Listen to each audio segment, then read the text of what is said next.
नमस्कार.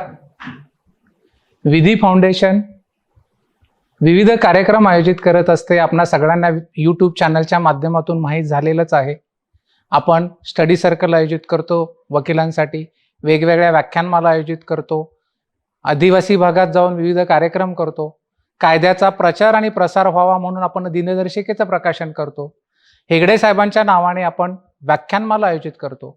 याचाच एक पुढचा भाग म्हणून आम्ही असं ठरवलं की ज्येष्ठ विधिज्ञांशी संवाद साधायचा, त्यांचं आयुष्य जाणून घ्यायचं, त्यांचा एकूण प्रवास जाणून घ्यायचा. आणि म्हणून आजपासून आपण जी एक नवीन सिरीज चालू करीत आहोत त्याचं नावच आहे विधिज्ञांना जाणून घेऊयात. आणि या सिरीजमधलं पहिलं पुष्प आज आपण वाहत आहोत. आणि या पहिल्या पुष्पासाठी आपल्याला जे सन्माननीय व्यक्ती लाभलेल्या आहेत ते ठाण्यातील अतिशय नामांकित असे दिवाणी वकील आहेत. त्यांचा युक्तिवाद ऐकणं म्हणजे एखाद्या शास्त्रीय गायकाच्या मैफिलीत तन्मन होऊन ऐकण्यासारखं आहे. वेगवेगळे त्याच्यातले पैलू आपल्याला ऐकायला मिळतात. त्यांचा उलट तपास बघताना असं वाटतं की किती साधा उलट तपास आहे, किती सहज ऍडमिशन्स मिळतात. एकूणच त्यांचं व्यक्तिमत्व फार प्रभावी आहे. त्यांचं बोलणं असेल, त्यांचं इंग्रजीवरचं प्रभुत्व असेल, असे हे ठाण्यातील आपल्या आघाडीचे जे नामांकित सिव्हिल वकील आहेत विजय आगाशे साहेब. साहेब, मी आपलं या कार्यक्रमात खूप खूप स्वागत करतो आणि आपण इथे आलात आमच्या कार्यक्रमासाठी याबद्दल प्रथमतः आपलं खूप खूप आभार मानतो. नमस्कार राज. मला इथे येऊन खूप आनंद झाला. ही विधे फाउंडेशन ही जी संस्था आहे खूप छान काम करते. गेले 10-15 वर्ष मी बघतोय आणि तुमच्या लेक्चर सिरीज असो, जजेसची तयारी करण्याचं म्हणजे जजची जी परीक्षा असतात त्यावेळेची स्टुडंट्सची ॲस्पायरंट्सची तयारी करणं, हे सगळे कार्यक्रम तुम्ही खूप छान राबवताय. तुमची टीम खूप छान आहे आणि माझ्या तुम्हाला सदैव शुभेच्छा आहेत. खूप खूप धन्यवाद सर. मी आता म्हटल्याप्रमाणे आम्हाला ना खूप सारं जाणून घ्यायचंय सर आपल्याकडून. माझ्या पिढीला आपल्या फक्त सक्सेस बद्दल माहिती आहे, त्यापूर्वीचा आपला स्ट्रगल्स, आपल्या ज्युनियरशिप मधले अनुभव, आपण या क्षेत्रात कसे आलात, आपली कौटुंबिक पार्श्वभूमी कशी होती, असे खूप सारे प्रश्न आहेत. तर मी सुरुवातच सर या प्रश्नाने करतो की आपली जन्मतारीख काय आहे? माझी जन्मतारीख आहे 28 मे. वडील आपले काय करत होते, म्हणजे नोकरी करत होते की व्यवसाय करत होते? नाही, माझे वडील सरकारी अधिकारी होते. अच्छा. शेवटी ते डेप्युटी कलेक्टर म्हणून त्यांनी काम केलं. हा हा हा. आणि म्हणजे वेगवेगळ्या, पहिले तहसीलदार, मग डेप्युटी कलेक्टर, अशा वेगवेगळ्या पदांवर त्यांनी काम केलं. आणि आम्ही मूळचे खरे भिवंडीचे, म्हणजे भिवंडीपेक्षा भिवंडीच्या पासून 4 किलोमीटरवर एक कवाड नावाचं गाव आहे. तिथे आमचे कोणी पणजोबा वगैरे सेटल झाले. आणि माझ्या वडिलांची नोकरी होती ती फिरतीची होती. अच्छा. त्यामुळे त्यांना खूप फिरायला लागायचं, म्हणजे वेगवेगळ्या तालुक्यांमध्ये, जिल्ह्यांमध्ये बदली व्हायची. आणि पहिले आमची म्हणजे सुरुवात जी काही झाली ती भिवंडीला झाली आणि नंतर मग ठाण्याला. मग एकूण कौटुंबिक स्थिती आपण कशी काय होती त्यावेळेला वडिलांची साधारण?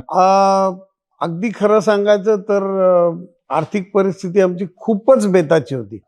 म्हणजे ती किती बेताची होती हे जर सांगायचं असेल तर आमच्याकडे टेलिव्हिजन, कलर टेलिव्हिजन हा पहिल्यांदा माझे वडील रिटायर झाल्यानंतर आला. अरे बापरे. 1987 साली, की ज्या वेळेला माझे वडील रिटायर झाले, मी ऑलरेडी वकिलीत आलेलो होतो. अच्छा. आणि माझा धाकटा भाऊ सुद्धा नोकरीला लागलेला होता. त्यामुळे आमची परिस्थिती बेताची होती. पण साधारणतः सर्व सुखी होते आपापल्या व्यवसायामध्ये, कार्यामध्ये. आणि आमचं जे पिंड आहे बेसिकली तो म्हणजे प्रत्येक गोष्टीला, जसं सावरकरांचं तत्व होतं की प्रत्येक गोष्ट तुम्ही सायंटिफिकली बघितली पाहिजे. अच्छा. त्याप्रमाणे माझे वडील होते आणि त्याच मुशीतून मी तयार झालो. मग आपण भिवंडीच्या परिसरात आपलं बालपण गेलं. मग माध्यमिक आणि प्राथमिक आणि माध्यमिक शिक्षण हे मराठी भाषेत झालं की? मराठी भाषेत. अगदी पूर्ण शिक्षण माझं, म्हणजे 11वी पर्यंतचं शिक्षण जे आहे ते मराठी माध्यमातून झालं. माझं प्राथमिक शिक्षण भिवंडीला झालं. अच्छा. आणि मग 5वी पासून मी ठाण्याला जी मोह विद्यालय आहे, एम एच हायस्कूल, त्यात इथे मी माध्यमिक शिक्षण पुरं केलं. त्याच्यानंतर मग पुढचं शिक्षण जे आहे म्हणजे मी पहिल्यांदा कॉमर्सचं ग्रॅज्युएशन केलं. ते Mulund college of commerce MCC. MCC तिथे केलं. अच्छा सर, जनरली आता बऱ्याच वेळा असं होतं की वकिलीत ऍक्सिडेंटली आलो असे बरेच जण म्हणतात. आपण पदवीचं शिक्षण जेव्हा पूर्ण केलं तेव्हा आपल्या समोर आपण म्हणजे नोकरी केली की वकिलीकडेच वळायचं ठरवलं? नाही, ऍक्च्युली मी BCom झाल्यानंतर मला युनियन बँकेमध्ये नोकरीच लागली. अच्छा. आणि त्यावेळेला काही माझ्या डोक्यात असं वकिली वगैरे नव्हतं. आमच्या घरात सुद्धा कोणी म्हणजे वकील किंवा वकिली व्यवसाय याच्याशी कोणाचाही काहीही संबंध नव्हता. आणि असं झालं की बँकेत नोकरी लागली. ती नोकरी लागल्यानंतर मग त्या पहिली आयडिया अशी होती की बँकेच्या वेगवेगळ्या परीक्षा द्यायच्या आणि लवकरात लवकर तिथे जेवढी काही आपल्याला मजल मारता येईल ती करायची. तर त्या दृष्टीने मी 2 त्या ज्या CAIIB नावाच्या परीक्षा असतात त्या पास झालो बँकेत असताना.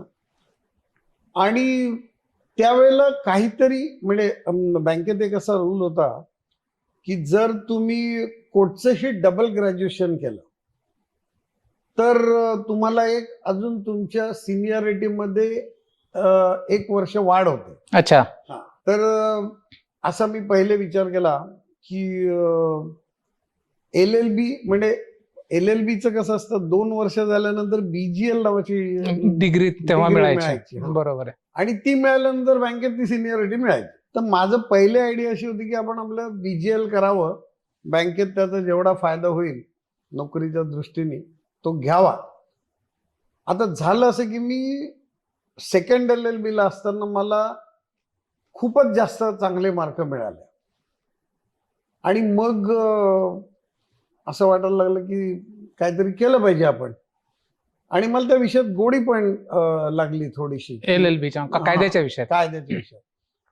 आणि त्यावेळेला माझी आई माझ्या पाठीशी एकदम अशी खंबीरपणे उभी राहिली आणि मला म्हणाली, नाही तू आता 3रं वर्ष केलंच पाहिजेस.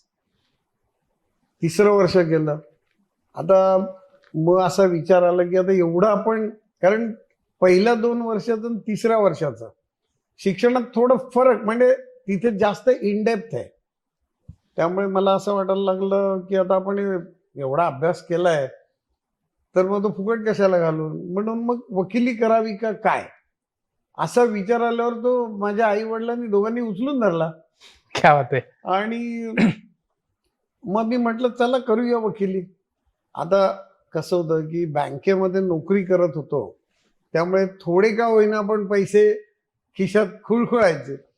आता वकिली करायला लागल्यावर ती एक भीती होती की आपल्याला खूपच म्हणजे मग परत मागे येऊ का काय.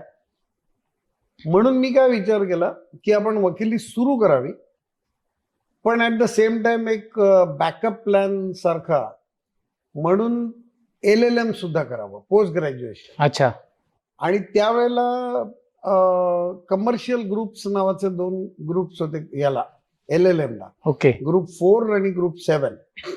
हे जे कमर्शियल ग्रुप्स होते ते जर तुम्ही पास आउट केले आणि त्या 2 ग्रुप्समध्ये LLM झालात तर तुम्हाला नोकरीमध्ये खूप चांगला स्कोप असतो ॲज अ लीगल मॅनेजर किंवा काय व्हॉटएव्हर.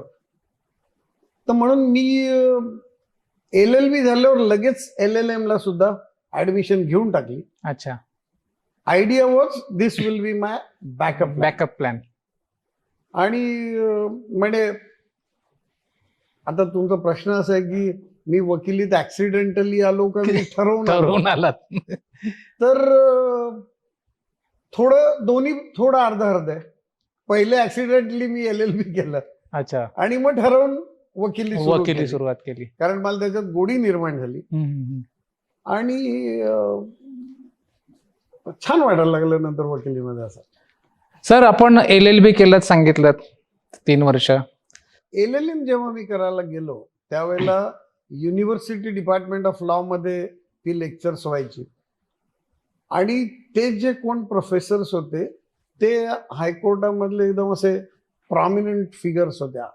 म्हणजे आम्हाला एक तलाठी नावाचे व्हेरी ओल्ड पारसी गाय, एक्सलंट प्रभुत्व त्यांचं कॉर्पोरेट कंपनी लॉवर, एक TN दारूवाला नावाचे होते.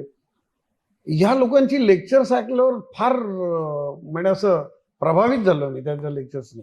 म्हणजे मी अनुभव जर सांगायचे झाले तर मला पोस्ट ग्रॅज्युएशनचे जास्त अटेंड केल्यामुळे चांगले हे झालं माझ्यात थोडं पर्सनॅलिटी मध्ये सुद्धा आपल्याला इम्प्रूव्हाइज करता येतं असं झालं. सर मग LLB केल्यानंतर आता ज्युनियरशिपचे थोडेसे पद्धती बदलल्यात, पण आपण आपल्या काळात जेव्हा आपण LLB पूर्ण केलं आणि आपण ज्युनियरशिप करायचं ठरवलं तर मग ती साधारण प्रोसेस काय होती? म्हणजे कोणी आपल्याला रेकमेंड केलं की आपण स्वतःहून अप्रोच झालात? म्हणजे कोणाकडे केली नाही, ज्युनियरशिप? काय झालं राज की माझे मेवण आहे माझ्या बहिणीचे मिस्टर ॲडव्होकेट राम आपटे म्हणून सिनियर ॲडव्होकेट आहेत हायकोर्टात. तर त्यांना मी विचारलं की बाबा वकिली करायची तर कुठे करावी, ठाणा डिस्ट्रिक्ट कोर्टात करावी का हायकोर्टात करावी?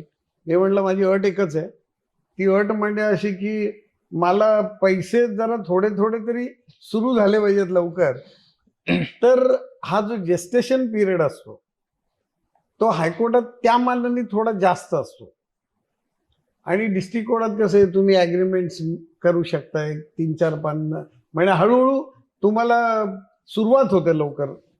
तर त्या दृष्टीने मग असं ठरवलं की आपण आपलं डिस्ट्रिक्ट कोर्टात सुरू करावी. आणि त्यावेळेला काय झालं, अण्णासाहेब ओक जे जस्टिस ओकांचे वडील, ठाण्यातले अगदी ख्यातनाम वकील, त्यांच्याकडे मी गेलो आणि त्यांना विचारलं की मग मी कोणाकडे ज्युनियर म्हणजे तुम्ही घेता का? तर त्यांच्याकडे दुर्दैवाने त्यावेळेला सगळं जागा नव्हती, वेकन्सी नव्हती. तर मला म्हणाले की मी सांगतो त्याप्रमाणे मग तू जा. तर मग मी पहिले नातू साहेब जे आपलं टेंबी नाक्यावर त्यांचं ऑफिस होतं आणि राहायचं सुद्धा, त्यांच्याकडे मी एक 4-6 महिने उमेदवारी केली. आणि नंतर मग मी आमचे पेंडसे साहेब जे DN पेंडसे जे आत्ता एक 2-3 वर्षापूर्वी एक्सपायर झाले, त्यांच्याकडे मी साधारणतः 3-1 वर्ष केली होती. सर एक प्रश्न मध्येच विसरला की आपण वकिलीत आलात तेव्हा आपण मॅरिड होतात की अनमॅरिड होतात? म्हणजे मॅरिड नव्हतो. अच्छा. पण म्हणजे माझी स्फूर्ती देवता त्यावेळेला माझ्या मागे उभी राहायला लागली. पुढचा प्रश्न तोच आहे की त्यांची रिॲक्शन काय होती? कारण आपण बँकेत नोकरी करत होता, चांगली सेक्युअर्ड जॉब होता, वकिली अनसर्टन, मग त्यांचं नेमकं म्हणणं काय होतं त्यावेळेला? नाही, शी वॉज विथ मी, म्हणजे काय हरकत नाही की कर, काय बघूया, जो होगा सो देखा जाएगा. अच्छा. त्यामुळे सुरू केलं. आणि एक काय झालं चांगलं की मी ज्या वेळेला म्हणजे आता वकिली मी सुरू केली ती जानेवारी 83 ला सुरू केली. आणि मग मी LLMचं फर्स्ट इयर 83 ला पास आउट झालो. मग सेकंड इयरची परीक्षा दिली होती. आणि त्यावेळेला आपल्या इथे एक ज्ञान साधना कॉलेज, नवीन कॉमर्स कॉलेज सुरू झालं होतं. आणि त्या कॉलेजमध्ये म्हणजे ते फर्स्ट इयर कॉमर्सहून सेकंड इयरला जो बिझनेस लॉ सब्जेक्ट असतो त्या तिथे त्यांना लेक्चररची आवश्यकता होती. तर आय पाउन्स्ड ऑन दॅट ऑपॉर्च्युनिटी. अच्छा. कारण मला एक आपल्या इथे तुम्हाला माहित नसतील एखाद वेळेस खूप म्हणजे आपले ॲडव्होकेट बालन आहेत ना, त्यांचे ते मित्र होते ॲडव्होकेट डॉक्टर रवी गुराणे म्हणून. त्यांनी थोडी वकिली केली पण त्यांचा मूळ पिंड शिक्षकी होता. म्हणजे मग त्यांनी if I remember it correctly त्यांनी नॅशनल लॉ स्कूल बँगलोरला पण प्रोफेसर म्हणून काम केलं, मोठा म्हणत होता. आणि त्यांचा असा मला आग्रह होता की मी लेक्चर्स घ्यावी. ओके. त्याप्रमाणे त्यांच्यामुळे मला ठाणा लॉ कॉलेजला 1-2 लेक्चर्स घ्यायची संधी मिळाली आणि म्हटलं आता काय ज्ञानसदनला देऊन टाकू आपण अर्ज. आणि मला मिळाली तिकडे ज्ञानसदन कॉलेजला. त्यामुळे मला काय म्हणता येईल त्याला एक सेक्युअर्ड इन्कम सुरू झालं लगेच ज्युनियरशिप मध्ये. झालं. सर त्यावेळेला जे आपले सहकारी किंवा ज्युनियरशिप मधला हा पण एक अनुभव सांगितला की इन्कम सेक्युअर्ड होतं त्याच्यामुळे तसा, पण त्यावेळचे जे कोणी सहकारी होते आपले त्यांच्याबाबतचे काही जर सांगण्यासारखे अनुभव असतील किंवा आता ते काय करतायत त्याच्याबद्दल खूप थोडस. छान. म्हणजे मी ज्या वेळेला पेंडसे साहेबांकडे उमेदवारी सुरू केली त्यावेळेला आपले कोऑपरेटिव्ह कोर्टातले ऍडव्होकेट SD देशपांडे, श्रीराम देशपांडे साहेब, श्रीराम देशपांडे साहेब, ते तिथे ऑलरेडी त्यांच्याकडे उमेदवारी करत होते. आणि मग आमची खूप घट्ट मैत्री झाली, खूप घट्ट मैत्री झाली. आणि मजा यायला लागली कारण की आमचे पेंडसे साहेब होते ना ते खूप इनोव्हेटिव्ह होते. म्हणजे आणि त्यांना उत्साह खूप होता आणि आम्हाला ते खूप स्कोप द्यायचे. म्हणजे मला आठवतं त्यांनी एक मॅटर डहाणूचं घेतलं होतं. घेतलं म्हणजे तो क्लायंट आल्यावर ते म्हणाले नाही मी तुला हे नाही म्हणजे विनमुख करून नाही पाठवणार, मी तुला दावा बनवून देतो आणि माझे ज्युनियर्स येऊन आर्ग्यू करतील. ओके. आणि त्यानंतर बाकी तुझं तू बघ. तर मी आणि देशपांडे आम्ही गेलो डहाणूला आणि दणकवून आलो मॅटर. ते काय त्यांच्यामुळे ना आम्हाला कॉन्फिडन्स वाढला. मला खूप छान मित्र मिळाले या व्यवसायात आल्यानंतर. देशपांडे, अरुण नवरे, शैलेश सडेकर हे खूप छान. म्हणजे त्याच्यामुळे एक काय म्हणतात कम्फर्ट लेवल येते ना, तशी मला वकिली द्यायला लागली. की बरं साधारणतः त्यावेळेला सगळेच उमेदवारीच्या ह्याच्यातले होते, काही जरा सिनियर उमेदवार आणि काही ज्युनियर उमेदवार, एवढाच फरक होता. त्यामुळे श्रीकांत म्हणजे अगदी we have shared lots of happy and trying movements together. Sir generally असं असतं म्हणजे वकील या नात्याने अनुभव प्रत्येकाचा असतो की जेव्हा आपण पहिल्यांदा कोर्टासमोर अपेअर होतो, फर्स्ट अपेअरन्स, मग ते साधं मेन्शनिंग असेल, कोर्टाला सबमिशन असेल, पोटात भीतीचा गोळा येतो. तर आपला अनुभव कसा होता फर्स्ट, जो कोणी असेल कुठल्याही कारणासाठी असेल तो अगदी पहिला? आय रिमेंबर त्यावेळेला म्हणजे मी नातू साहेबांकडे पहिली वकिली सुरू केली आणि संभाव मला आठवत नाही पण काहीतरी कारणाने मी सेल ऑफ गुड्स ऍक्ट जो आहे त्याच्या कंडिशन आणि वॉरंटी ह्या ज्या दोन डेफिनेशन होत्या त्या मी कुठेतरी माझ्या डोक्यात अशा घट्ट बसलेल्या होत्या. आणि नातू साहेबांचं मॅटर त्या सावळेश्वरकर नावाचे जज होते त्यावेळेला, सिनियर डिव्हिजन जज. तर त्यांच्याकडे ते मॅटर चालू झालं. तर ते सावळेश्वरकर सर होते, त्यांना ना असं म्हणजे ज्युनियर मुलांना असं एनकरेज करायला खूप आवडायचं. तर नातू साहेबांनी ते म्हणाले तुम्ही जरा थांबा. आणि माझा तो दुसरा का तिसरा दिवस होता वकिलीमध्ये, कोट घालून म्हणजे अगदी घामाघूम व्हायचो कोर्टामध्ये. आणि त्यांनी माझ्याकडे पाहिल्यावर मला दरदरून घाम फुटला की आता काय माझं काय चूक, जज माझ्याकडे जरा नीट असं काय बसण्यात चूक नाही ना झाली. मला म्हणाले केव्हा वकिली सुरू केली? म्हटलं काल. म्हणे कंडिशन अँड वॉरंटीचं डेफिनेशन येतं का? मी म्हटलं येतं, कारण मी ते कुठेतरी काहीतरी कारणाने मी ते वाचलं. तर मला म्हणे सांग. आणि मी सांगितल्यावर तर म्हणे अरे वा का हुशार. मी म्हटलं चला आपलं कसं म्हणजे हे कसं झालं माझं माहितीये का, की एखाद्या परीक्षेमध्ये एखाद्या विषयात तुम्ही 80% गोष्ट ऑप्शनला टाकता आणि 20% अभ्यास करता, त्याच 20%वर अख्खा पेपर येतो. हे माझं तसं झालं. त्यामुळे त्यांना असं वाटायला लागलं की मी फारच काहीतरी अभ्यास वगैरे करून राहिलो. जसं काय फार तसं नव्हतं, पण असं म्हणजे नशीब त्यावेळेला मला असं वाटलं की वकिली नशीब चालेल आपलं. सर त्यालाच अनुसरून पुढचं असं आहे की फर्स्ट अपिअरन्स तसं पहिली क्रॉस जी आयुष्यात नेहमी सर्वसाधारणपणे लक्षात राहते, तर आपण त्याबद्दल काय सांगू शकाल? पहिली क्रॉस आपल्या माझी आयुष्यातली इंडिपेंडंट मिळालेली पहिली केस जी होती ती साधारणतः म्हणजे वकिली सुरू केल्यानंतर 1-1.5 वर्षांनी हर्षे नावाचा माझा क्लायंट होता, मला आठवत आहे. आणि त्याने मला असे काहीतरी ₹100-150 फी दिली होती. म्हणे एवढी एवढी मोठी एन ब्लॉक अमाऊंट एवढ्याला नाही द्यायची याच्यात. तर त्याची लँडलॉर्डनी त्याचं without just cause water connection disconnect केलेलं होतं. मला आता नक्की आठवत नाही, पण तो सेक्शन 23 बॉम्बे रेंट ऍक्टचा जो रिपील झालेला आहे त्याच्या खाली आम्ही अर्ज केला होता for restoration of water connection. त्यावेळेला मला पहिले क्रॉस करायला चान्स मिळाला आणि ते काय तशी केस फार त्याच्यात नव्हतं आणि मला आमच्या सिनियर्सनी चांगला गायडन्स दिल्यामुळे इट वेंट ऑन वेल. पण आता ह्याच्यात थोडी एक गमतीशीर भाग, मला तुम्ही मगाशी सांगितलं की मी सिव्हिल केलं. मी एक म्हणजे माझ्या क्रेडिटला एक क्रिमिनल केस ते मी खरं विचारणार होतो, पण नंतर विचारणार होतो. आणि ती एवढी इंटरेस्टिंग आहे की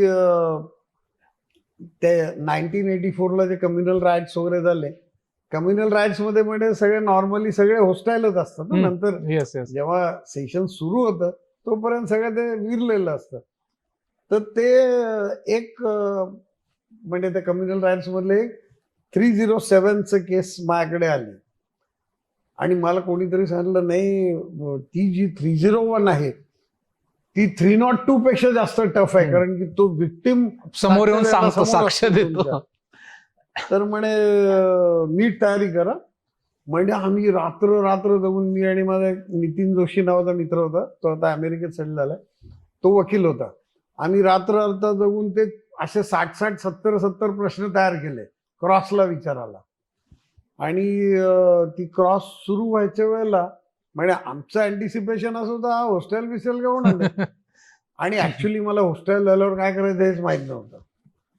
तर ते गाडेकर नावाच्या जज साहेबांपुढे आमची त्यांनी चीफ सुरू केली. कर्णिक नावाचे गव्हर्नमेंट लीडर होते त्यावेळेला. आणि हा विटनेस सगळं उलटच बोलायला लागला, म्हणजे हॉस्टेल झालं कम्प्लिटली. तो हॉस्टेल झाल्यावर जास्तीत जास्त घाम मला फुटला की आता क्रॉस काय करायचं. बरं, आमच्या अख्खा तो 60 ते 70 हा प्रश्न आहेत. 60-70 प्रश्न. म्हटलं बरं काहीतरी तरी विचारले पाहिजे त्या प्रश्न. तर मी त्या नितीन जोशीला सांगितलं की म्हटलं तू एक काम कर, खालती बाररूम मध्ये जा आणि कोणी सिनियर असेल त्यांना कर म्हणून, विटनेस हॉस्टेल झालं आता करायचं काय. तर तोपर्यंत मी जे काय प्रश्न विचारतो तो विचारतो. मी 5-6 प्रश्न विचारले. तो खालती गेला धावत जात, तर माऊसकर साहेब भेटले. माऊसकर साहेबांना सांगितलं त्याला सांग खालती बस, एकही प्रश्न विचारू नको. अशा रीतीने म्हणजे ती पहिली क्रिमिनलची क्रॉस आणि ही सिव्हिल. म्हणजे आपल्या क्रेडिटला एक 307ची केस पण आहे. अगदी अगदी अगदी तो प्रश्न होता पण पुढे होता. सर तसंच म्हणजे ह्या पहिल्या ज्या गोष्टी आहेत, पहिला अपिअरन्स, पहिली क्रॉस, तसं जनरली लक्षात राहतं ते पहिलं आर्ग्युमेंट. म्हणजे तर त्याबद्दल काय आपण सांगू शकाल का? माझे एक CR दिघे नावाचे वकील तुम्हाला माहित वसईचे. असेल. Yes sir. म्हणजे एकदम फार मोठा विद्वान माणूस. आणि ते म्हणजे त्यांची पर्सनॅलिटी सुद्धा अशी एकदम अशी गंभीर होती, म्हणजे वकिलाला साजेशी होती. आणि ते यायचे त्यावेळेला त्यांच्या मागून अशी 8-8, 10-10 पुस्तकं घेऊन, म्हणजे त्यावेळेला काही झेरॉक्स द्यायची पद्धत नव्हती. अच्छा. ते अशी पहिले हारीनी अशी पुस्तकं लावायचे 10-12 अथॉरिटीज, म्हणजे सुप्रीम कोर्ट हायकोर्टाच्या. आणि माझ्या काय म्हणता येईल, म्हणजे एखादं मोठं आर्ग्युमेंट बारीक सारीक आधी झाली असतील, पण माझा क्लायंट एक होता सिकंदर सुरमे म्हणून, आणि CR दिघे विरुद्ध. म्हणजे मला त्यांची ते मी असं 11च्याच सुमाराला जाऊन म्हटलं असं जाऊन आपण आपलं बसून राहू, जरा थोडं मेडिटेशन करू, की म्हणजे कॉन्सन्ट्रेट झालं पाहिजे चांगलं. तर मी जाऊन बसलो आणि थोड्या वेळाने ते CR दिघ्यांचे ते लोक आले, क्लार्क्स वगैरे, आणि ह्या बॅगा म्हणजे त्या मोठमोठ्या पिशव्या घेऊन आले आणि अशी 12-13 पुस्तकं. माझं अवसानच काय म्हटलं तर काय होणार माझं. आणि म्हटलं कठीण आहे, म्हणे अक्षरशः एवढा. एक तर ते विरुद्ध आर्ग्यू करणार ह्याचं टेन्शन, त्यातून ही पुस्तकं पाहून म्हणजे माझ्याकडे एखादंच होतं काहीतरी. म्हटलं कठीण आहे आपलं सगळं. तर पण ना त्यावेळेला मी तुम्हाला एक सांगतो की त्यावेळेला जे सिनियर्स होते ना, ते खूप काळजी घ्यायचे. ज्युनियर्स. अच्छा. म्हणजे आम्हाला कम्फर्टेबल करणं ज्युनियर्सना किंवा त्यांच्या सिनियरिटीचा काय म्हणता येईल दबाव कसा येणार नाही याची दबाव येणार नाही हे याची काळजी बघणं, घेणं. हे ते काळजी घ्यायचं. ओके. म्हणजे आय डिस्टिंक्टली रिमेंबर की म्हणजे CR दिघे साहेब बघा किंवा अण्णासाहेब ओक बघा किंवा सिव्हिलला जे कोण होते हेगडे साहेब, ओळेकर साहेब, म्हणजे मला आठवतं ओळेकर साहेबांची म्हणजे त्यांच्या पुतणीची केस आणि मी विरुद्ध, म्हणजे मला त्याही वेळेला असंच 4-5 वर्ष झाली होती मला त्यावेळेला, पण मी त्यावेळेला क्रॉस केल्यानंतर म्हणजे काही गोष्टी ज्या विसरताच येत नाहीत. अण्णांनी मला फक्त पाठीवर हात ठेवला. क्या बात आहे. म्हणजे हे जे सिनियर्सनी ज्युनियर्सना करणं आवश्यक आहे हे त्यावेळेला अगदी आवर्जून सगळे सिनियर्स सगळे करायचे करायचे. आणि सगळेच करायचे. नॉट की हे करायचं आणि ते करायचं असं नाही, सगळेच करायचे. सर साधारण मग किती वर्ष आपण मग ज्युनियरशिप केलीत? म्हणजे मी ज्युनियर 3-1 वर्ष होतो पेंडसे साहेबांकडे आणि त्यावेळेला माझं कॉलेजही चांगलं सुरू झालं. म्हणजे सकाळी 7 वाजल्यापासून साधारणतः 8:30-9 वाजेपर्यंत लेक्चर्स कंटिन्युअस. ओके. नंतर मग यायचं आणि मला त्यावेळेला ना ठाणे महानगरपालिकेचं पॅनलवर यायचा चान्स मिळाला जानेवारी 1986च्या सुमाराला. मग मी काय मला म्हणजे सगळंच एकत्र जमीन असं झालं, कारण त्यावेळेला कॉर्पोरेशनचा फ्लो पण खूप असायचा कामाचा. 4 वकील होते आणि खूप त्यावेळेला कामं असायची. तर मग मी हळूहळू मग पेंडसे साहेबांच्याकडून एक बाहेर पडून माझं इंडिपेंडंट ऑफिस सुरू केलं. इंडिपेंडंट ऑफिस म्हणजे आमच्या घराच्या बाल्कनीवर.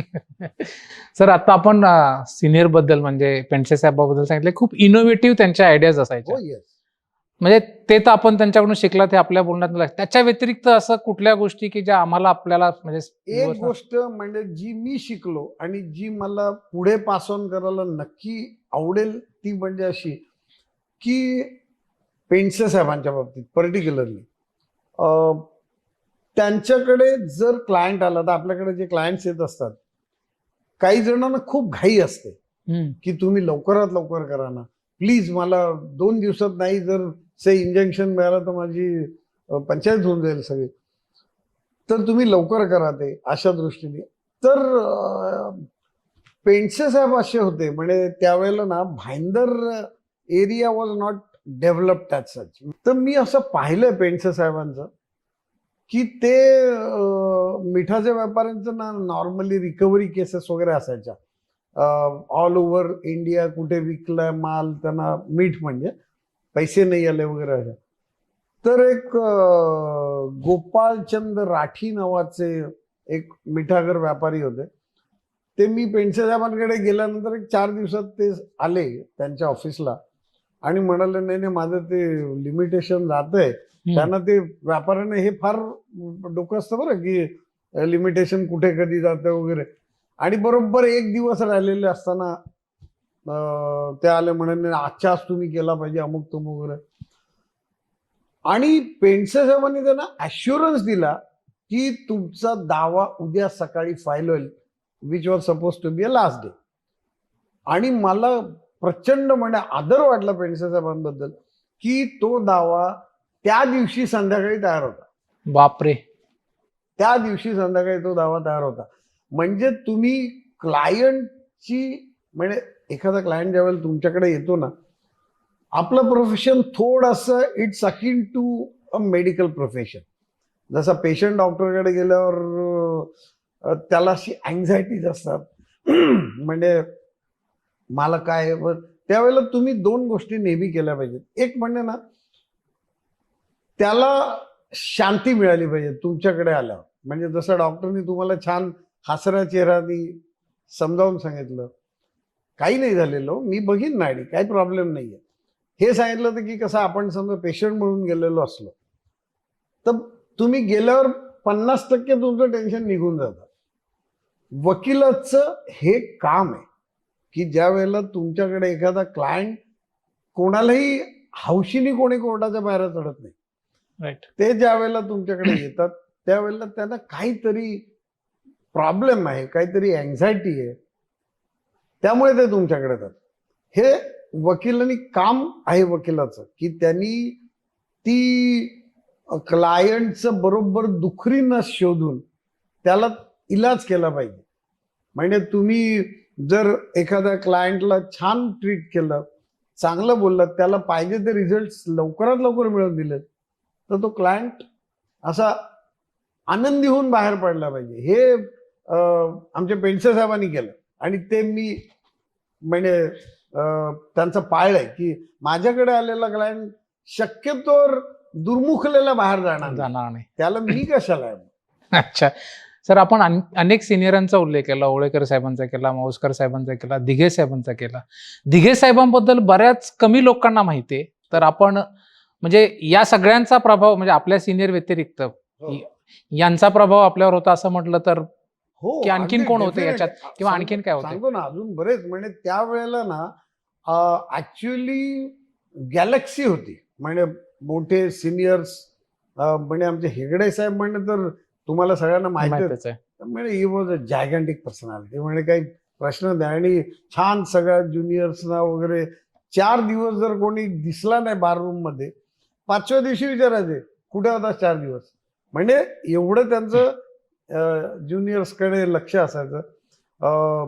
नंतर आमचे हिंगोराणी साहेब, KR हिंगोराणी, असे जबरदस्त पर्सनॅलिटी होते. असं इंग्लिशवर प्रभुत्व. आणि ह्या सगळ्या लोकांची स्पेशालिटी म्हणजे त्यांची इंग्लिशवरची कमांड ओके वॉज अमेझिंग. काय सुंदर बोलायचे. म्हणजे हिंगोराणी साहेब, CR दिघे साहेब, ओळेकर साहेब, हे म्हणजे आर्ग्युमेंट ऐकणं म्हणजे मेजवानी, एवढं छान असायचं. त्यानंतर एक अजून सिनियर की ज्यांनी माझ्यावर खूप प्रभाव टाकला आणि त्यांच्या म्हणजे 2 जण मी सांगेन. एक माझ्या अगदी वकिलीच्या सुरुवातीच्या काळात, जे तुम्हीच काय मीही पाहिले नाहीत म्हणजे वकिली करताना, एक प्रभाकर पाटील नावाचे वकील होते. कळव्याला ते शेवटी शेवटचा काळ त्यांनी कळव्याला काढला. पण म्हणजे त्यांनी 1980 साली वकिली सोडली. मी 83ला आलो. म्हणजे मी त्यांना वकिलीचं काम करताना नाही पाहिलं कधी. पण त्यांना मी दादा पाटील म्हणायचो. म्हणजे जर त्यांनी वकिली कंटिन्यू केली असती, तर मी जर अतिशयोक्ती करत नसेल, तर आज आपण जी हेगडे ओळेकर यांचा बार असं आजही म्हणतो, तसे हेगडे ओळेकर पाटील यांचा बार असं म्हटलं असतं. त्यांची कायद्यावर command, criminal lower command, civil lower command was absolutely amazing. म्हणजे मला एक किस्सा आठवतोय. एक दावा झाला होता बॉम्बे लँड रिक्विजिशन ऍक्ट खाली, आणि तो त्याच्यातला डिफेंडंट होता, तो दादा पाटलांचा मित्र होता. तर दादांनी मला बोलावून घेतलं.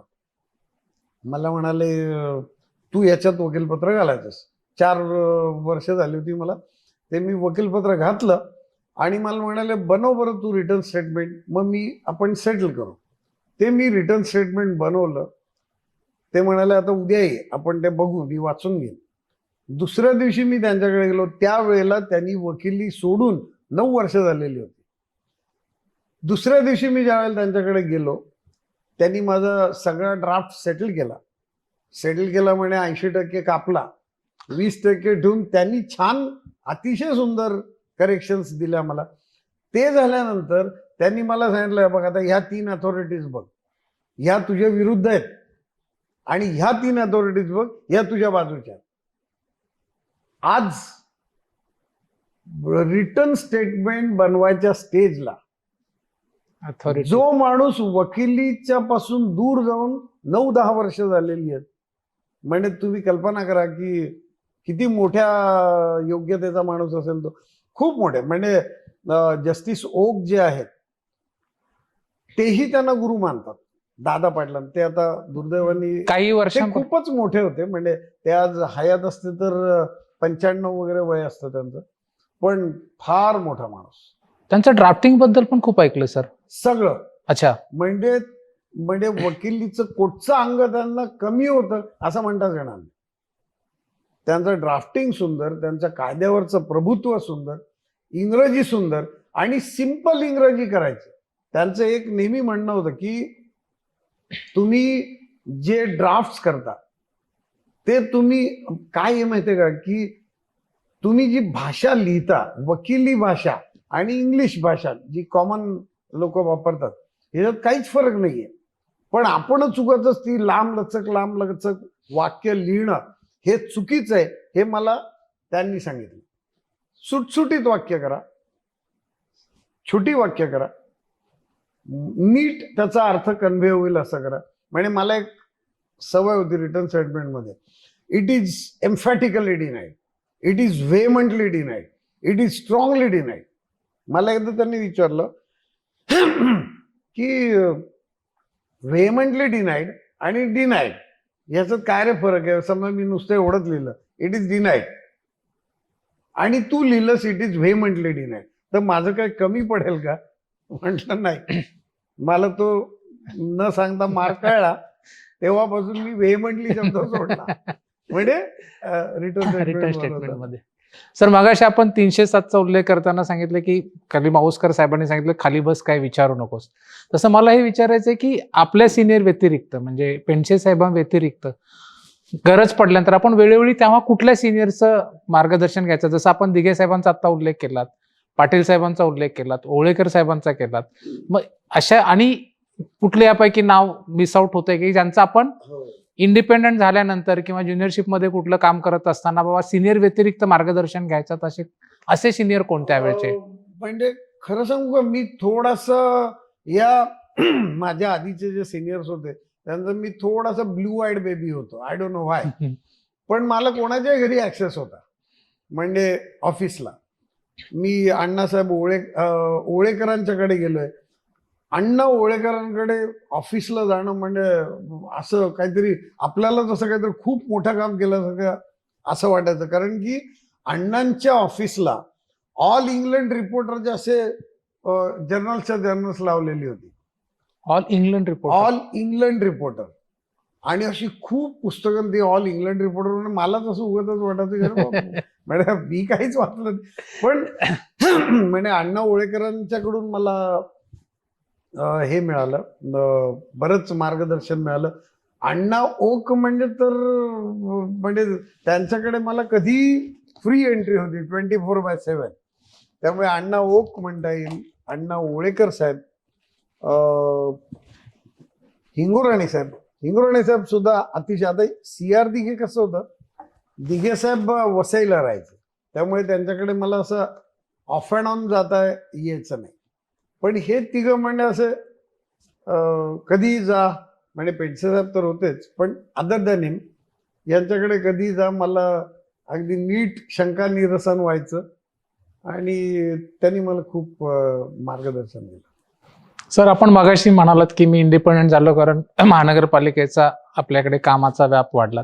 तर इंडिपेंडंट झाल्यानंतरचे आपले काही अनुभव असे की जे आम्हाला किंवा बघणाऱ्यांना आपल्याला व्ह्युअर्सना सांगता येतील?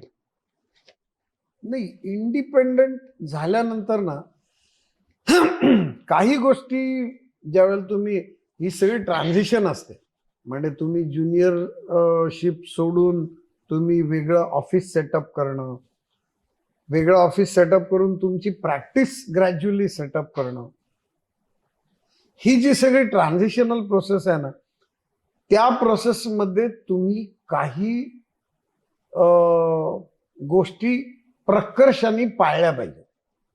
सगळ्यात महत्वाचं म्हणजे कसं असतं की तुम्ही नवीन ऑफिस टाकल्यानंतर आपला प्रोफेशन असं नाही की तुम्ही ऑफिस टाकलं की 10 लोक लाईन लावतील आणि आपण ऍडव्हर्टिजमेंट पण नाही करू शकत. म्हणजे शेवटी ती माउथ पब्लिसिटी, हा चांगला वकील आहे, बरं आज चांगला वकील आहे, असं 4 जण 10 जणांना सांगितलं की तुझ्याकडे 40 जण यायला लागतात. एक्झॅक्टली. त्यामुळे पहिली जी फेज असते ना ती जरा टफ असते की दिवसभर तुम्ही आपले बसून राहिलेले आहात, कोणी एकही क्लायंट फिरकला नाही आणि मग करायचं काय. म्हणजे मग कसं होतं बरं, त्यावेळेला साधारणतः ज्युनियर आणि सिनियर होत म्हणजे ह्या फेजला आपलं वय एक आहे खूप मोठं नसतं, 25-30. त्यामुळे मग असं लगेच असं वाटतं, अरे कोणीच नाही तर मी जरा बाहेर जाऊ का मित्रांबरोबर सिनेमाला, नाहीतरी काय माझ्याकडे कोण येतंय. तसं नाही करायचं. क्लायंटला अत्यंत आवडणारा गुण म्हणजे त्याला जरुरी वाटेल त्यावेळेला त्याला त्याच्या वकिलाच्या ऑफिसमध्ये वकील बसलेला दिसला पाहिजे. तुम्ही वेळ वक्तशीरपणा पाळलाच पाहिजे. संध्याकाळी 6 ते 9 जर ऑफिस असेल, 6:15 येणं अलाउड नाही. माझ्याकडे म्हणजे आता मीच स्वतः बराच मवाळलोय, पण माझे आधीचे जे काही ज्युनियर्स होते ते 9:03 झाली आणि मला येऊन गुड मॉर्निंग केलं तर मी त्यांना रिसिप्रोकेट नाही करायचो. म्हणजे हे काय योग्य होतं असं नाही मला म्हणायचं, पण मी रिसिप्रोकेट नाही करायचो. मी फक्त असा घड्याळाकडे नजर, म्हणजे अगदी त्यांना असं झालं पाहिजे का उशिरा आलो. 3 मिनिट का उशीर आलो. वक्तशीरपणा म्हणजे मला जे त्यांच्या डोक्यात इन्स्टिल करायचं होतं ते हेच की वक्तशीर राहणं आवश्यक आहे. तुम्ही प्रेझेंटेबल राहणं आवश्यक आहे. तुम्ही पक्षकार ज्या वेळेला आपल्याकडे कामं नसतात आणि तुम्ही जस्ट या ट्रान्झिशनल फेजला असता, त्यावेळेला तुमच्याकडे जर क्लायंट आला, आज तुम्ही लक्षात घ्या की आज ठाणा बारमध्ये सुद्धा 3-4-5 हजार वकील आहेत. त्यांनी विजय आगाशेकडेच काय यावं, तर माझ्यात काहीतरी वेगळं पाहिजे. आता वेगळं काय पाहिजे जे आपण नक्की आणू शकतो काय वेगळं, तर नक्की वक्तशीरपणा. आणि दुसरी गोष्ट म्हणजे क्विक अटेंडन्स. त्या क्लायंटला असं वाटलं पाहिजे की हा वेगळा आहे. वेगळा कसा आहे की ह्याला मी काहीतरी काम सांगितलं की ते पटकन त्यांनी करून दिलं. म्हणजे त्यांना तुम्ही ताबडतोब गोष्टी जर करून दिल्यात त्यांना हव्या असेल, म्हणजे समजा एखादी नोटीस द्यायची तुम्हाला, आता तर या कॉम्प्युटरायझेशनमुळे तर things are pretty very easy, पण अदरवाईज एखादी नोटीस द्यायची जर तुम्हाला वेळ असेल तर का पक्षकाराला सांगायचं 4 दिवसांनी आहे. त्याला का आवडेल माहिती आहे का की त्यांनी इन्स्ट्रक्शन दिल्या, तुमचा जर स्टेनोग्राफर आहे ऑफिसला तिथेच फटफटफट डिक्टेशन दिलं किंवा तिथेच क्लायंटला सांगितलं बा उद्या सकाळी ये, तुला ड्राफ्ट तयार मिळेल, तर काही प्रॉब्लेम नाही. त्याला तुमचं वेगळेपण दिसतं. म्हणजे पहिल्या इनिशियल फेजेसना ही काही गोष्टी तुम्ही पाळल्या पाहिजे. आणि मोस्ट इम्पॉर्टंटली पैसे हे मिळतातच. ओके. हा, तुम्ही नाव मिळवा, मनी फॉलोज. जर पैसे मिळवायच्या मागे लागलात तुम्ही सुरुवातीपासूनच, म्हणजे क्लायंटकडून तुम्ही इमिजिएटली जर खूप पैसे घ्यायला लागलात फीज पोटी, तर मग तुम्ही बरोबर नाही करतात.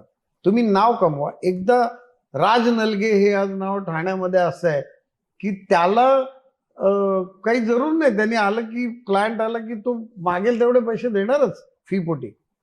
पण जर पहिल्याच दिवशी तसे मागितले, त्यांना एकदा आपलं मेरिट कळलं पाहिजे. ते मेरिट कळवा. हे म्हणजे ही बंधनं जर तुम्ही या ट्रान्झिशनल फेजला पाळली तर पुढचा प्रवास सुकर होतो. सर, सर्वसाधारण ज्युनियर वकिलांना पडणारा प्रश्न त्या अँगलने विचारतोय की इंडिपेंडंट झाल्यानंतर स्थिर स्थावर होण्याकरता आपल्याला साधारण किती वर्षाचा कालावधी लागला? हो, मला तर बघा 83 ते 86 मी ज्युनियर होतो.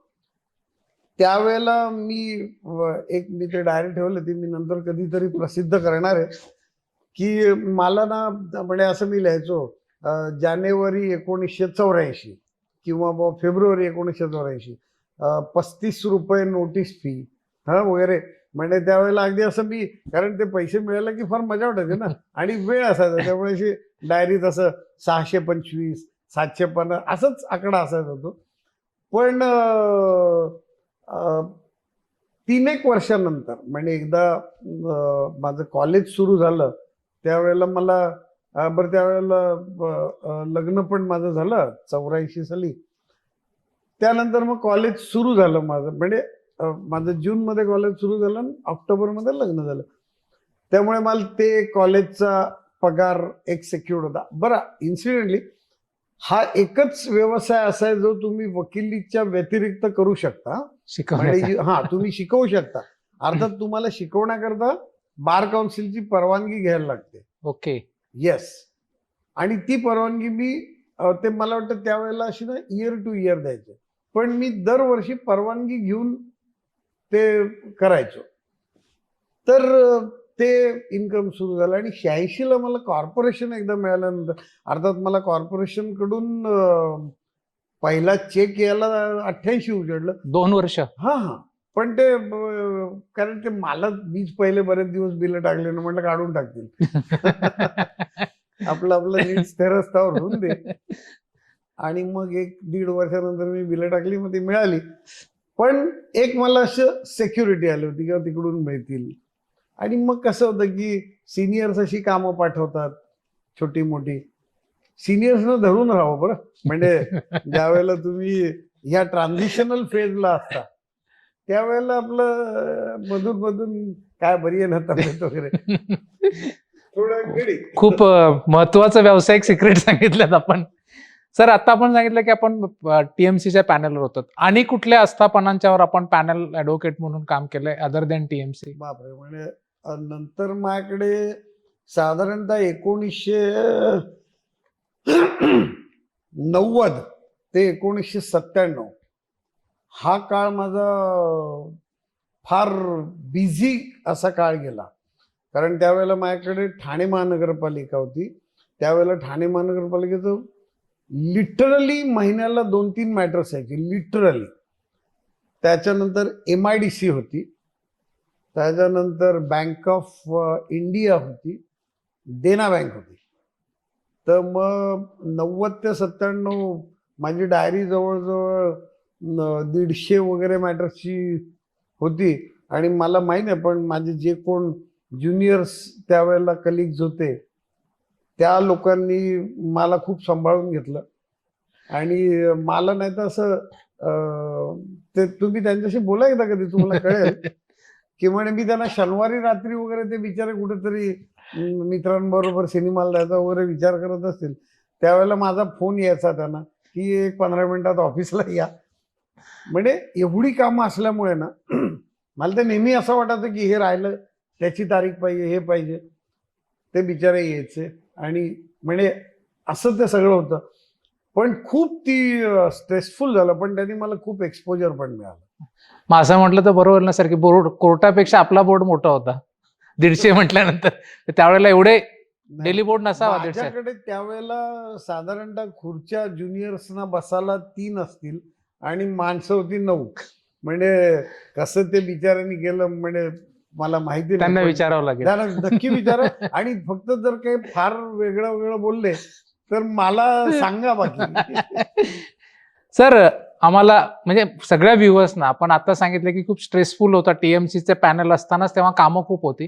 त्यावेळचे आपले अनुभव, कारण मला आठवतं त्याप्रमाणे टी चंद्रशेखर आयुक्त होते आणि खूप मोठ्या प्रमाणात रस्ता रुंदीकरणाची, अनधिकृत बांधकामांच्या कारवाईची कामं चालली होती. आणि panel advocate, TMC panel advocate म्हणून आपला रोल खूप त्याच्यामध्ये मोठा होता. तर त्याबद्दल आपले अनुभव आम्हाला ऐकायला आवडेल सर. नाही, असं बघा, मी एक तत्व कॉर्पोरेशनच्या मॅटरमध्ये पहिल्या दिवसापासून पाळलं होतं.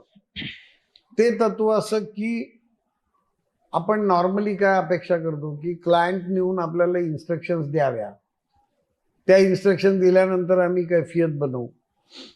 आता कॉर्पोरेशनची जी कामं असायची ती मेजरली अनऑथराइज कन्स्ट्रक्शनची असायची. म्हणजे जर तुम्ही त्यांच्या इन्स्ट्रक्शन्सची वाट बघत बसलात आणि त्यामध्ये 2-4 महिने गेले तर बरंच पाणी पुलाखालून व्हायचं आणि मग भले कोर्टाचा हुकूम झाला तरी ते तोडणं मुश्किल व्हायचं. त्याच्यामुळे मी एक पथ्य पहिल्या दिवसापासून पाळलं होतं की मॅटरला शक्यतोवर रिटर्नेबल डेटलाच कैफियत दाखल करून टाकायची.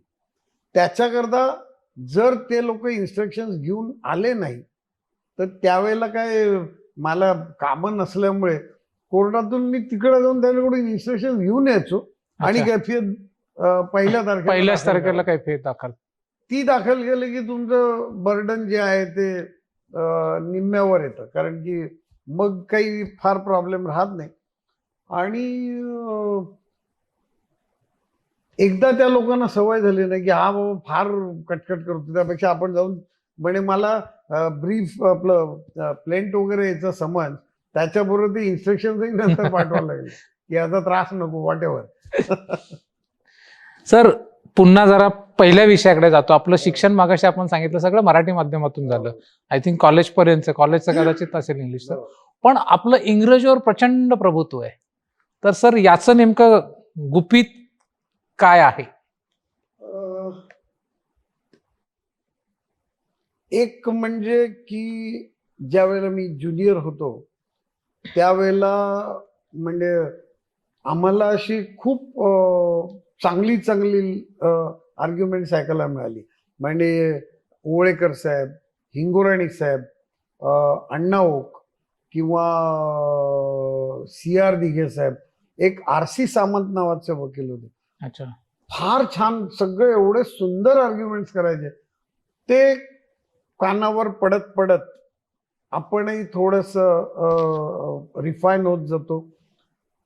दुसरी गोष्ट की मी कॉलेजमध्ये ज्या वेळेला लेक्चरशिप सुरू केली त्यावेळेला मी साधारणतः 80-90 मुलांना, की जी अशी नुसती सळसळणारी उत्साहित मुलं आहेत, त्या मुलांसमोर तुम्ही जरा जरी वेडवाकडं बोललात, वागलात, तर लगेच तुम्हाला बरोबर ते हे दाखवतात.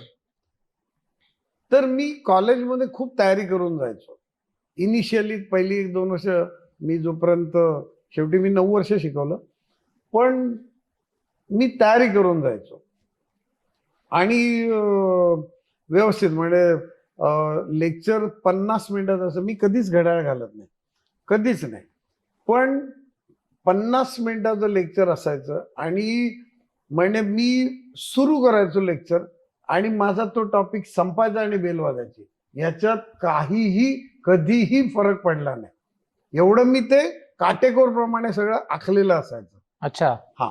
आणि म्हणजे माझ्या एक तर कंटिन्युअस तुम्हाला तासनतास बोलायची सवय होते लेक्चरशिपमुळे. त्यांनी माझा डेफिनेटली इंग्रजी खूप सुधारलं. म्हणजे आपण ज्या वेळेला, म्हणजे मी ही भावनाच ठेवली होती मनात की मी ज्या वेळेला मुलांना शिकवतोय त्यावेळेला त्यांच्यापेक्षा फायदा मला जास्त आहे, कारण मला पगारही मिळतोय आणि माझं स्वतःचंही इम्प्रोव्हायझेशन होतं. माझं जे काही थोडंफार इंग्लिश मी बोलत असेल तर त्याला कारण कॉलेज डेफिनेटली आहे. तिसरी गोष्ट, मला ना I like to go as close as possible to the perfection. म्हणजे माझे ज्युनियर लोक कधी कधी माझ्याबद्दल कपाळाला आठही घालत असतील की ते बिचारे छान ड्राफ्ट करतात. I am proud. मला माझ्या सगळ्या ज्युनियर्सनी खूप खूप आणि अतिशय खूप, याच्यात कुठचीही अतिशयोक्ती नाही, मला खूप सुख दिलंय सगळ्या बाबतीत. तर ते ज्या वेळेला म्हणजे आता एखादा ड्राफ्ट त्यांना मी सांगितला करायला, तर त्यांना असं बऱ्याच वेळेला वाटतं की आता मी या छान ड्राफ्ट केल्या, म्हणजे बहुतेक मी काही करेक्शन करणार नाही. आणि मी ते बरोबर कॉमा, हा इथे कॉमा का नाही दिलं, म्हणजे मी असं पाहिलं की आता तुम्ही सगळं सोडून कॉमाच काय बघताय. पण स्टील म्हणजे मला ना असं I like to go close to the perfection. तो एक भाग. आणि मोस्ट इम्पॉर्टंटली जे प्रत्येकाने नेसेसरीली हे केलं पाहिजे, अडॉप्ट केलं पाहिजे, ते म्हणजे की माझे सगळे ज्युनियर्स तुम्हाला सांगतील माझ्या टेबलच्या बाजूला एक डिक्शनरी नेहमी असते. आता गुगलवर पण दिसतं, पण एक सवय मी पहिल्यापासून डेव्हलप केली ती अशी की आपण ज्या वेळेला बऱ्याच वेळेला आता आर्ग्युमेंट्स ऐकताना कुठचा तरी एक नवीन शब्द ऐकतो, नक्की प्रत्येक जण आपण 5-10 नवीन इंग्लिश शब्द नक्की ऐकत असतो रोज. तो शब्द तुमचा केव्हा होतो माहितीये का, की ज्या वेळेला तुम्ही त्याचा रेफरन्स टू कॉन्टॅक्ट सगळ्यांना कळतं. तुम्ही तो शब्द त्याचा डिक्शनरीत मिनिंग बघा, त्याचं प्रोनाउन्सिएशन बघा आणि तुम्ही तो शब्द आपला करून टाका. हे मी रिलिजियसली गेले 40 वर्ष फॉलो केलं, की मला नाही समजलं ना शब्द म्हणजे मग मी रेफरन्स टू कॉन्टॅक्टनी नाही पुढे गेलो. अच्छा. मी त्याचा अर्थ बघितला, तो शब्द माझा करायचा प्रयत्न केला आणि त्यामुळे माझं इंग्लिश थोडंसं इम्प्रूव्ह होत गेलं. थोडंसं म्हणजे सर आपलं ऐकताना ते ऐकायला इतकं सोपं आणि साधं वाटतं की किती छान सर बोलतायत, पण जेव्हा कोणी तसं बोलायला ते तेवढं सोपं नाही वाटत. म्हणून मी स्पेसिफिक विचारला. आणि आपला सगळा मागाशी प्रवास माध्यमिक म्हणजे मराठी भाषेतून शिक्षण झालेलं होतं. सर दुसरा एक मुद्दा जे मी अगदी सुरुवातीला म्हटलं होतं की मी माझं असं हे आहे, मी काही फार हे नाही, पण माझं आपलं जेव्हा मी आर्ग्युमेंट जेव्हा ऐकतो तर मला असं वाटतं की एखाद्या शास्त्रीय गायकाची मैफिल जशी ती सुरुवात होऊन उत्तर अशी रंगत जाते की ती मैफिल संपूच नाही असं वाटतं. असं साधारण आपलं आर्ग्युमेंट, आणि हा सर्वसाधारण सगळ्या वकिलांचा अनुभव आहे. तर मग हे अशा प्रकारचं आर्ग्युमेंट करण्यासाठी आपण काही विशेष मेहनत घेतली, सरावाने झालं, किंवा कोणाच्या प्रभावाने ते थोडंसं मॉडिफाय करत झालं? नक्की म्हणजे हे ऐकायला खूप आवडेल सर आपल्या आर्ग्युमेंटच्या याच्याबद्दल. काय आहे, मला माहिती आहे की प्रत्येक वकील हा आपल्या केसची व्यवस्थित तयारी करत असतो. म्हणजे कोणीही कमी नाही. म्हणजे प्रत्येक जण सगळं कायदा बघतो, त्याच्या सगळ्या फॅक्ट्स बघतो सगळं.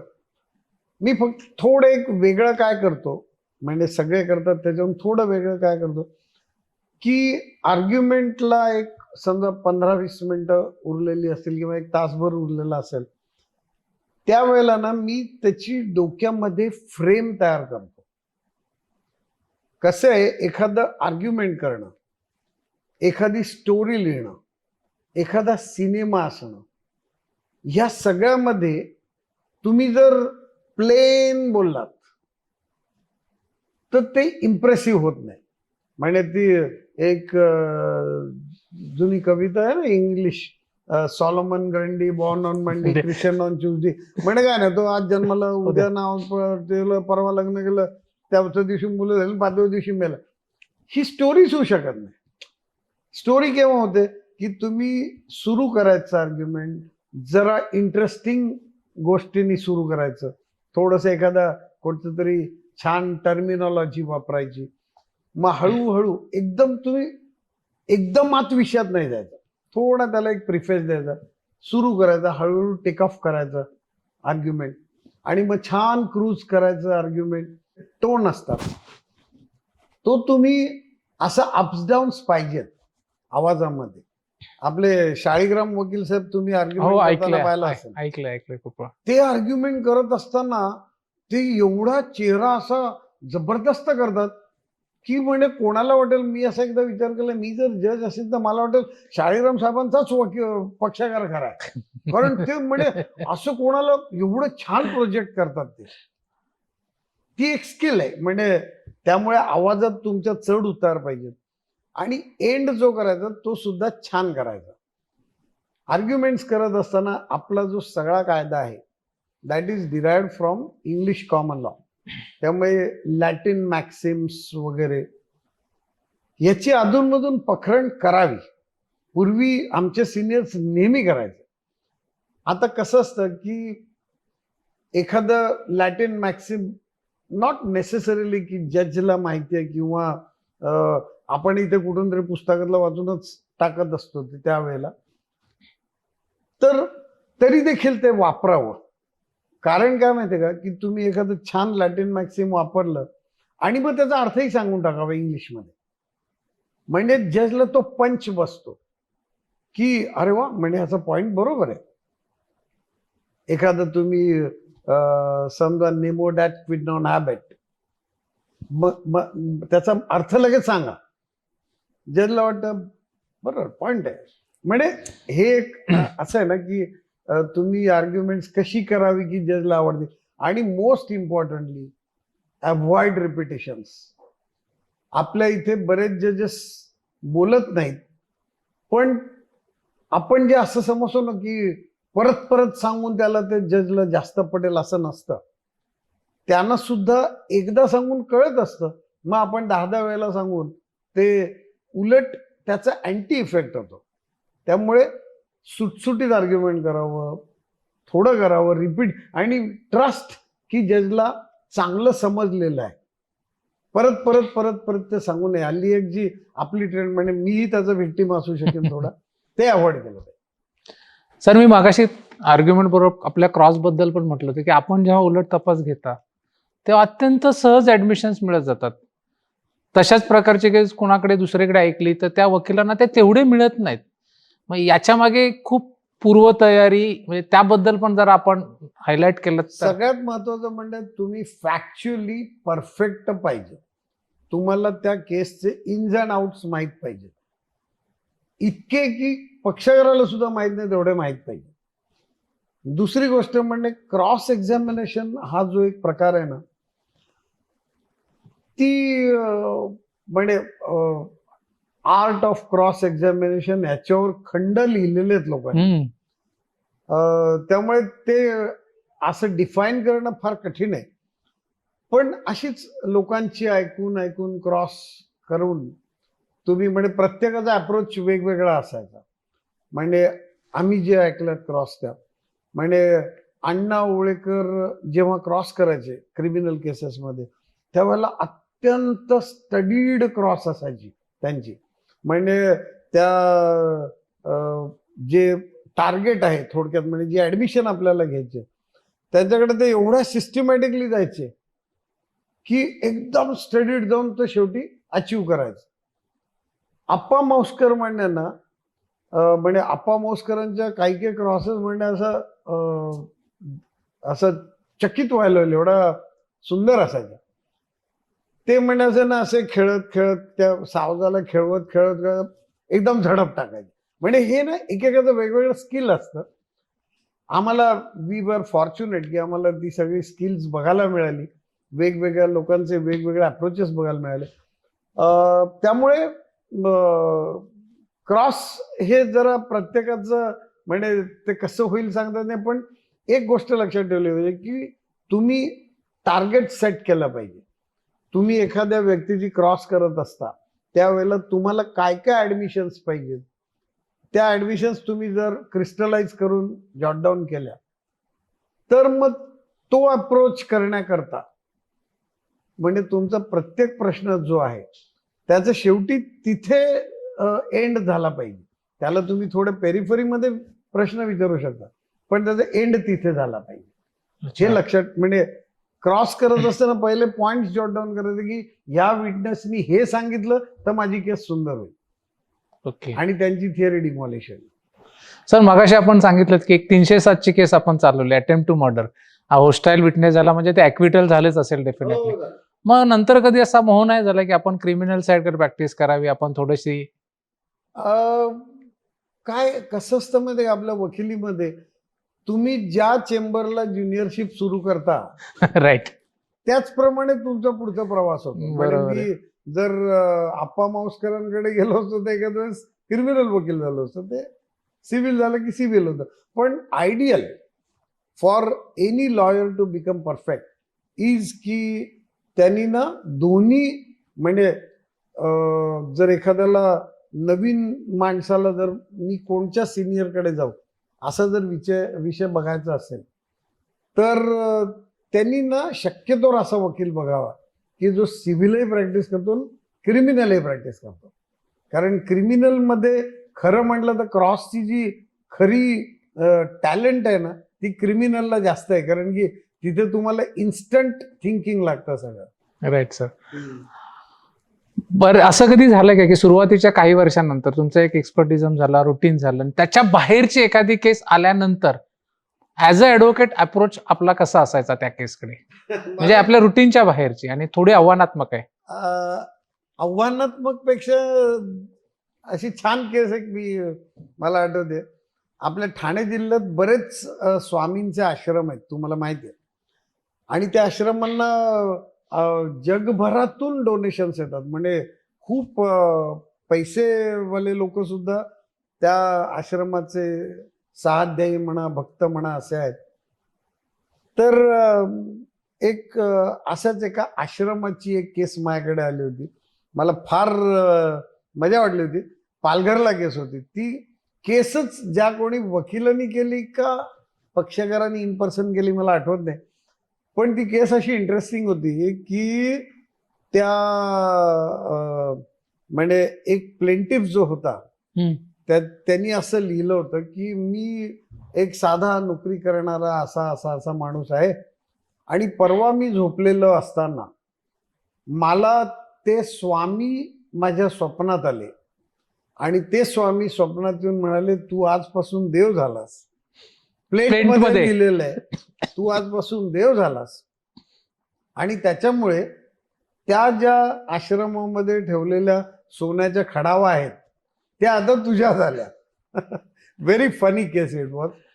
आणि तर ते आश्रमवाले म्हणलं काय आपण काही नाही केलं तरी त्यात काही नाही होणार आहे. तरी पण म्हणलं नाही, आपण हजर होऊन काहीतरी करू. तर आम्ही हजर झालो आणि त्याचं ज्या वेळेला काहीतरी छोटं मोठं आर्ग्युमेंट होतं त्यावेळेला मी असं सांगितलं जजला. आर्ग्युमेंट सुरू करत असताना असं मी म्हटलं, I am extremely happy today. I am happy because even the God is required to approach judiciary for a justice. फार मजा आली ती. पण असे आता बाकी तर केसेस असतात पण ही जरा काय म्हणेल out of the box. Sir आत्ताच एक 3 नवीन कायदे आले जुने हटवून. आपल्या आतापर्यंतच्या कारकिर्दीत असे अनेक वेळा आले असतील कायदे. अशा वेळेला आपण ज्युनियर वकील म्हणून असताना किंवा जस्ट स्थिर स्थावर होत असताना जेव्हा नवीन कायदे येतात ज्याचा कुठलाही केस लॉ नसतो, कॉमेंट्री नसते, मग अशा वेळेला आपण कसं त्याचा अभ्यास करायचा किंवा कशा प्रकारे त्याचा अप्रोच आपला असायचा त्या कायद्यांकडे, मला हे थोडंसं जाणून घ्यायचंय. मला तर कोण आमचे सिनियर होते मला आठवत नाहीये. पण आपला जो जुना एव्हिडन्स ऍक्ट होता 1872चा जो आता रिपील होऊन नवीन येतोय आलाय, तर त्या वकिलांनी मला एकदा म्हणजे मी ज्युनियर असताना ते मला म्हणाले होते की तुला सगळा एव्हिडन्स ऍक्ट मी 10 मिनिटात समजावून सांगेन. तर मी म्हटलं कसा समजावून सांगेल. ते म्हणाले कागद घेऊन ये. आणि त्यांनी एक कागदवर त्यांनी असा एक ग्राफ तयार केला आणि म्हणाले हे असं हे असं हे असं आणि हे सगळे सेक्शन्स त्याच्यात कव्हर झालेले आहेत. आणि आय वॉज म्हणजे फारच मी सरप्राईज ला गेले ते की म्हणे किती त्या लोकांची कमांड होती. एखादा नवीन कायदा आला ज्याला कॉमेंट्री नाहीये काय नाही, शेवटी see law is a logic. त्याच्यामुळे आपण अगदी प्रत्येक गोष्टीला अथॉरिटी पाहिजे, सुप्रीम कोर्ट रुलिंग पाहिजे असं नाही. आपल्याला जे योग्य वाटतं तो कायदा आहे हे नेहमी ही खरंच आहे. तर अशा परिस्थितीमध्ये आपण आपलं लॉजिकल थिंकिंग करणं आवश्यक आहे वन. आणि सेकंडली नवीन कोर्टचाही कायदा आला की पहिले बेअर ऍक्ट तुम्ही समजावून घेतला पाहिजे, 2-3 वेळेला तो वाचला पाहिजे. आता तुमचं जे विधी फाउंडेशन आहे ते तुम्ही करतच असाल तो उपक्रम, पण आमच्या चेंबरमध्ये आम्ही एक उपक्रम करतो तो असं की आम्ही दर महिन्याला आम्ही असा एक टॉपिक घेतो कोर्टचा तरी, किंवा स्पेसिफिक रिलीफ ऍक्ट किंवा रजिस्ट्रेशन आहे, आणि आम्ही तारीख ठरवतो की या शनिवारी सुट्टी आहे ना, शुक्रवारी संध्याकाळी 5ला मीटिंग आपली. मग आम्ही सगळे एकत्र जमतो आणि अट अशी की प्रत्येकाने थोडं तरी वाचून आलं पाहिजे. अच्छा.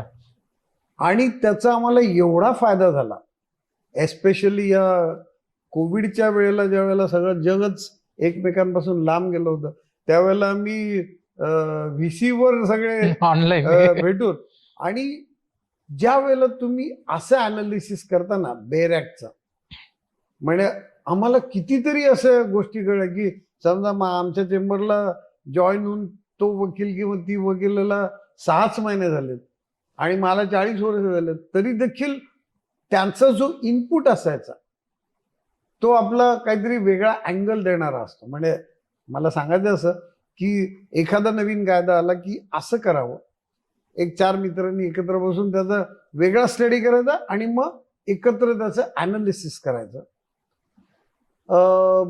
आणि हळूहळू ते डेव्हलप होत जातो कायदा सगळा. म्हणजे प्रेसिडेंट्स यायला लागतात लगेच. कारण हा बऱ्याच ज्युनियरना असा प्रश्न पडतो आणि आपण म्हणाला तसं की ते हल्ली बऱ्याचदा फक्त जजमेंट पासूनच सुरुवात होते हो. कायदा समजण्यासाठी, म्हणून मुद्दाम हा प्रश्न. सर, आपण ठाण्यातील आघाडीचे नामांकित दिवाणी वकील आहात. आपल्याकडे भारतातून, फक्त महाराष्ट्रातूनच नाही तर भारतातून अनेक सॉलिसिटर फर्मची कामं येतात, रेफरन्सेस येतात. तर त्यांचं एकूण आपल्याशी म्हणजे हे कसं असतं वागणं बोलणं साधारण? आता कसं आहे की मी मगाशी म्हटलं त्याप्रमाणे आपला जो प्रोफेशन आहे ना, तो प्रोफेशन हा काही आपण म्हणजे पाठी नाही लावू शकत दुकानासारखी की आमच्याकडे या, आम्ही तुम्हाला हे करू, असं नाही. त्यामुळे हा माउथ पब्लिसिटीचा प्रोफेशन आहे. नॉर्मली ज्या वेळेला एखादा दुसऱ्या एरियातला म्हणजे जसे मुंबई दिल्ली वकील किंवा सॉलिसिटर फर्म हे लोक ज्या वेळेला आपल्याकडे अप्रोच होतात त्यावेळेला नॅचरली ते कुठचं तरी रेफरन्स घेऊन आलेले असतात, आणि त्याच्यामुळे त्यांचा आपल्याला फायदा होतो आणि हा म्युच्युअल आहे. म्हणजे आपलाही त्यांना फायदा होतो. कसे बघा की तुम्ही एखादा दिल्लीचा प्लेंट बघा, तुम्ही एखादा गोव्याचा प्लेंट बघा आणि आपल्या ठाणा मुंबईचा प्लेंट बघा, थोडा ढाचा वेगळा असतो प्रत्येकाचा, कळलं का? तर हा जो वेगळा ढाचा असतो ना तो आपल्याला वेगळा अँगल देऊन जातो. ओके. हा म्हणजे आणि आता समजा दिल्लीच्या एखाद्या सॉलिसिटरनी पाठवलं तर नॅचरली ते स्वतः सुद्धा एक्सपर्ट्स असतात, त्यांचा झाला तर फायदाच होतो. आणि साधारणतः त्यांचं म्हणजे रेफरन्सच्या थ्रू आलेले असल्यामुळे त्यांनाही माहीत असतं की बा हा काही अगदी म्हणजे लक्षच देऊ नये असं काही नाही, यांचे विचार ऐकणं आवश्यक आहे. त्यामुळे साधारणतः ट्रीटमेंट एकमेकांना चांगली असते आणि म्युच्युअली समजून घेतात एकमेकांना.